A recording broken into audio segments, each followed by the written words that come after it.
నిన్న నేను పృథ్వీతోటి విఠల్తో మాట్లాడాను. ఎందుకు చెప్తున్నానంటే ఈ మాటలు, పృథ్వీ విఠల్లు సమాజంలో ఎక్కడ కన్నీళ్ళు వస్తే, ఎక్కడ కష్టం వస్తే అడిగిపోయి వాళ్తారు. నేనేం చెప్పానంటే, కష్టాలే రాని కన్నీళ్ళే రాని ఒక ఉద్యమం ఉంది, దానికి వస్తారా మీరిద్దరం?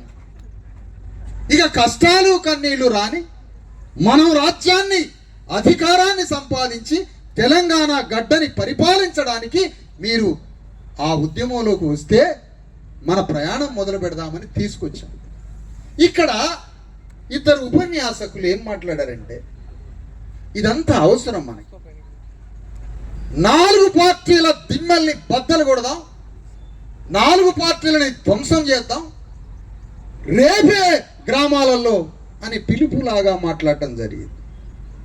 కానీ నేనంటున్నా, 4 పార్టీల వ్యవస్థ వేల సంవత్సరాల బలమైన వ్యవస్థ. వాళ్ళు 4 పార్టీలని దిమ్మె గూలగొట్టి నీ పార్టీ జెండాని లేక నీ ఉద్యమ జెండాని ఎగరేయాలంటే ఆ గ్రామంలో ఆ అగ్రవర్ణాలకి అభిముఖంగా నిలబడే నాయకుడిని మనం తయారు చేసినామా?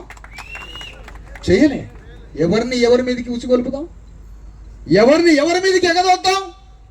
ఆ ఎగదోయడం వల్లనే 70 ఏళ్ల నుంచి ఒక పార్టీ మీదకి మనల్ని ఎగదోయబట్టే మన అయ్యలు తాతలు అన్నలు అందరూ చచ్చిపోయి ఇప్పుడు మిగిలిన మనం.